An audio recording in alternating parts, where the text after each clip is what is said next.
नमस्कार मित्रांनो, मराठी ब्लॉग मध्ये आपलं स्वागत आहे। मित्रांनो, आपण आज एक खास विषयावर चर्चा करणार आहोत, जसं की इलेक्ट्रॉनिक बॉन्ड। आता इलेक्ट्रॉनिक बॉन्ड म्हणजे नेमकं काय आणि ह्या बॉन्ड विषयी इतकी चर्चा का बरं होते? मित्रांनो, काहीतरी गोड बंगाल आहे असं समजून चालावं लागेल, कारण की इलेक्ट्रॉनिक बॉन्ड हा फक्त बॉन्ड नसून हा एक खंडणीचा प्रकार आहे। म्हणजे एखाद्या पक्षाला किंवा एखाद्या मोठ्या राज्यकर्त्याला एखाद्याकडून पैसे घ्यायचे असले तर हे एकदम सोपं आणि सरळ साधन आहे मित्रांनो, की लीगली तुम्ही दुसऱ्याकडून पैसे घेऊ शकता आणि ते कशा प्रकारे घेऊ शकता याच्यावर आपण थोडीशी चर्चा करणार आहोत। म्हणजे मित्रांनो, हे खूप मोठं गोड बंगाल आहे आणि हे आता उघडकीस येते। 2017 मध्ये हा कायदा अस्तित्वात आणण्याचा यांनी प्रयत्न केला, पण तो आला नाही। मित्रांनो, 2018 मध्ये त्याला हे यश आलं आणि त्यांनी हा कायदा अस्तित्वात आणला। मित्रांनो, इलेक्ट्रॉनिक बॉन्ड हा फक्त SBI तर्फेच तुम्ही पैसे डोनेट करू शकता अशा प्रकारे हा आहे मित्रांनो। म्हणजे तुम्ही SBI मध्ये इलेक्ट्रॉनिक बॉन्डचे बॉन्ड विकत घेऊ शकता, ते 100चे असो, 200चे असो, 3000चे असो, 5000चे असो। म्हणजे नॉर्मल आपले जे आपण जे बॉन्ड घेतो कोणत्याही रजिस्ट्रीसाठी तशा प्रकारचे हे बॉन्ड असतात मित्रांनो। आणि ह्या बॉन्डवर फक्त देणाऱ्यांचा कोणताही याच्यावर उल्लेख नसतो, फक्त हा कोणत्या पक्षाला चाललाय याचा उल्लेख असतो मित्रांनो। म्हणजे हा कोणत्या पक्षाला दिला जातोय पैसा त्याचा उल्लेख असतो मित्रांनो, आणि दुसऱ्या याच्यावर कोणताही उल्लेख नसतो की हा कोण देतोय, काय देतोय, काहीच उल्लेख नसतो। पण मित्रांनो, काही गोष्टी अशा समोर आल्या की ज्या कंपन्या अक्षरशः डबघाईस आल्या होत्या, अशा लोकांनीही त्यांनी देणगी स्वरूपात इलेक्ट्रॉनिक बॉन्ड घेऊन काही पक्षांना देणगी दिलेली आहे मित्रांनो। आता ज्या कंपन्या अक्षरशः डबघाईस आल्या आहे तरी त्या देणग्या देत आहे म्हटल्यावर काहीतरी गोड बंगाल आहे मित्रांनो याच्यामध्ये, असं समजून चालावं लागेल। आणि दुसरी एक गोष्ट मित्रांनो, आता हे SBI द्वारेच हे सगळ्या गोष्टी केल्या जाते। आणि मित्रांनो, याच्यामध्ये म्हणजे मोदी सरकारचा काय विषय होता की त्यांना पारदर्शकता आणायची होती मित्रांनो याच्यामध्ये, की कोणत्या पक्षाकडे किती पैसा आहे, कोणत्या मंत्र्यांकडे किती पैसा आहे व कशा प्रकारे पैसे पक्षाकडे येतात याच्याविषयी त्याला पारदर्शकता आणायची होती। तर मित्रांनो, त्यांनी प्रयत्न चांगले केले, पण गोष्टी अशा झाल्या की त्यांचाच पक्ष सर्वात जास्त लाभार्थी ठरलाय मित्रांनो याच्यामध्ये। म्हणजे आता लाभार्थी ठरलाय म्हणजे कसा, त्यांना अक्षरशः विदेशातूनही देणगी आल्या मित्रांनो। आणि ज्या कंपन्या अक्षरशः बंद पडल्याय, डबघाईस आल्याय, अशा कंपन्यांनी त्याला देणगी स्वरूपात कोट्यावधीची धनदौलत दिली मित्रांनो। आता इतका पैसा एखाद्या पक्षाकडे जात असेल तर मित्रांनो ही सोपी गोष्ट नाही मित्रांनो।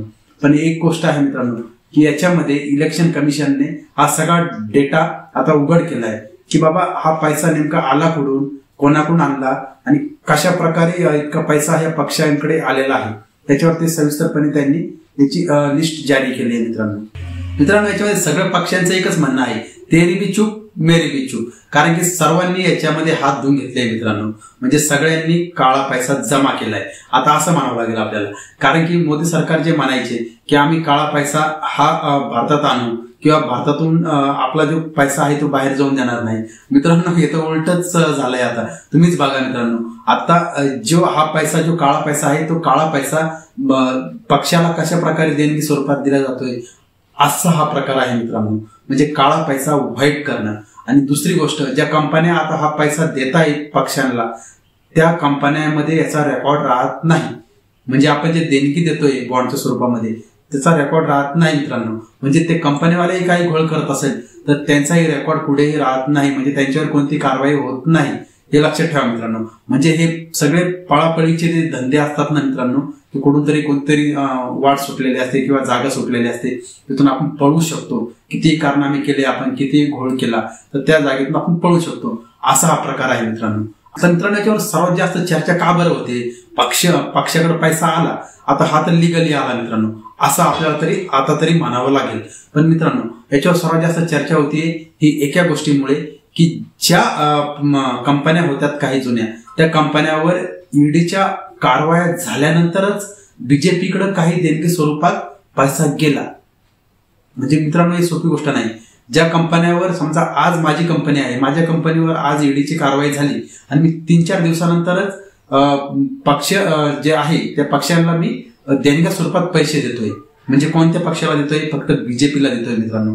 म्हणजे काहीतरी गोड बंगाल आहे मित्रांनो। अशा प्रकारे BJPनं खंडणी वसूल केली का, असा आता सगळीकडे चर्चा चालू आहे मित्रांनो। एक विचार करा तुम्ही एखाद्या कंपनीवर दबाव आणून किंवा त्यांचे काही कुटाणे असतील ते बाहेर काढून तुम्ही त्यांच्याकडून पैसे घेतायत, म्हणजे लिगली पैसे घेतायत, खंडणी वसूल करतायत, पण ती लिगली करतायत, इलेक्ट्रो बॉन्डच्या माध्यमातून करतायत, अशा प्रकारे आहे मित्रांनो हे. आता तुम्हाला आणखीन एक सांगतो मित्रांनो, मी तुम्हाला काय लिस्ट सांगतो मित्रांनो, या लिस्टमध्ये तुम्ही व्यवस्थित बघा, तुम्हाला तेव्हा कळेल की इलेक्ट्रो बॉन्ड म्हणजे कशा प्रकारे पैसे लुटण्याचं एकदम सोपं आणि सरळ साधन आहे. तर ते ह्या पक्षांनी एकदम सोप्या पद्धतीने आपलंसं केलंय असंच म्हणावं लागेल मित्रांनो. मित्रांनो ही माझ्याकडे लिस्ट आहे, त्या लिस्टमध्ये बघा मित्रांनो तुम्ही या कंपन्यांवर कशा पहिले कारवाई झाल्यात आणि त्यांनी कशा प्रकारे देणगी स्वरूपात इलेक्ट्रो बॉन्डच्या माध्यमातून काही पैसे पक्षांना डोनेट केले. मित्रांनो हा गोड बंगाल आहे मित्रांनो, तुम्ही हा बघा. मित्रांनो मी तुम्हाला अशा काही कंपनीचे नाव सांगतोय की ज्या कंपनींनी बीजेपी वाल्याला काही पैसे डोनेट केले, ते इलेक्ट्रो बॉन्ड यांच्या माध्यमातून डोनेट करते. मित्रांनो आता विचार करा तुम्ही, आता त्या कंपन्या आहेत 5-6 कंपन्या आहेत, त्यांच्यावर सर्वात जास्त लोकांचं लक्ष लागलेलं आहे, कारण की काही घोळ झाल्यासारखं असं त्याच्यामध्ये नेमकं असं वाटतंय. मित्रांनो मी तुम्हाला ते कंपनीचे नाव सांगतोय, कंपनी तुम्ही नीट बघा आणि त्याच्यावर काय ऍक्शन बीजेपी वाल्यांनी घेतली होती, त्याच्यानंतर त्याला कशा प्रकारे पैसे डोनेट आले, म्हणजे तारखा बघा मित्रांनो तुम्ही किती जुळलेला आहे. मित्रांनो ह्या गोष्टीमुळे भारतीय जनता पार्टीवर लोकांचं सर्वात जास्त लक्ष आहे मित्रांनो, कारण की त्यांनी अशा प्रकार केला कसा या विषयावरच लोक चर्चा करतायत मित्रांनो, की भारतीय जनता पार्टीचे जे वरिष्ठ अधिकारी आहे यांना काही यंत्रणेच्या मार्फत यांच्या कंपन्यांवर दबाव आणला आणि दबाव आणून काही पैसे लुटण्याचा प्रकार केला. बघूया आपण या कंपन्या नेमकं कोणत्या. चला तर मित्रांनो पहिली कंपनी आहे फ्युचर गेमिंग. आता हे फ्युचर गेमिंग जी कंपनी आहे मित्रांनो, याच्यावर ईडीने कारवाई केली 2 एप्रिल 2022 आणि यांनी इलेक्ट्रो बॉन्डच्या माध्यमाने काही पैसे बीजेपी फंडामध्ये टाकले होते, तर ते टाकले होते 7 एप्रिल 2022.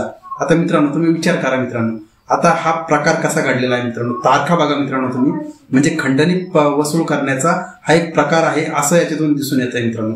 अजून एक बघा मित्रांनो तुम्ही, आरोबिंडो फार्मा ही एक कंपनी आहे मित्रांनो, ही 10 नोव्हेंबरला याच्यावर ईडीने कारवाई केली आणि यांनी 15 नोव्हेंबर 2022 यांनी इलेक्ट्रो बॉन्डच्या माध्यमातून बीजेपी वाल्यांना काही पैसे ट्रान्सफर केले.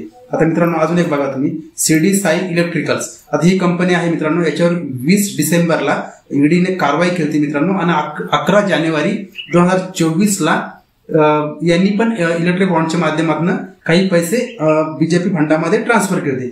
आता मित्रांनो आणखीन एक कंपनी आहे टोरेंट पॉवर म्हणून, 7 मार्च 2024 यांनी याच्यावर कारवाई झाली मित्रांनो आणि यांनी 10 जानेवारी 2024 काही पैसे ट्रान्सफर केले. मित्रांनो अजून एक बघा तुम्ही पुढे, डॉक्टर रेड्डी 13 नोव्हेंबरला 2023 याच्यावर ईडीने कारवाई केली आणि 17 नोव्हेंबर 2023 यांनीही इलेक्ट्रिक बॉन्डच्या माध्यमातून पैसे ट्रान्सफर केले. मित्रांनो आणखीन एक पुढे बघा तुम्ही, हिरो मोटर कॉप. आता हिरो मोटर कॉपची जी कंपनी आहे मित्रांनो, तर ती 31 मार्च 2022 यांच्यावर ईडीने कारवाई केली आणि त्यांनी 7 ऑक्टोबर 2022 काही पैसे ट्रान्सफर केले, म्हणजे इलेक्ट्रिक बॉन्डच्या मार्फत त्यांनी काही पैसे ट्रान्सफर केले. म्हणजे चंदा दिलता मित्रांनो, हा चंदा कोणाला दिलता, बीजेपी फंडामध्ये चंदा दिलता.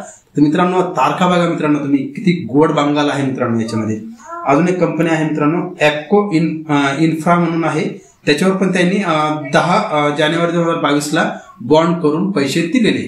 तर मित्रांनो आता ह्या सगळ्या ज्या गोष्टी होत आहेत ना मित्रांनो, याच्यावर तुम्ही एक विचार करा की कंपन्यावर पहिले कारवाई होते, ईडीकडनं कारवाई होते आणि कंपनी त्याच्यानंतर भारतीय जनता पार्टीच्या फंडामध्ये काही पैसे ट्रान्सफर करते, म्हणजे इलेक्ट्रिक बॉन्ड घेऊन वगैरे ते काय गोंधळ असेल तो करून पैसे ट्रान्सफर करतात. तर मित्रांनो म्हणजे एका प्रकारे शासनाचे जे यंत्रणा आहे ते यंत्रणेचा दुरुपयोग करून कंपन्यावर कारवाई करायच्या आणि कारवाई केल्यानंतर त्यांच्याकडनं काही पैसे घेण्यासाठी ही सगळी सुविधा आहे मित्रांनो. इलेक्ट्रो बॉन्ड म्हणजे ही सुविधा आहे आणि ही SBI ही चालवते.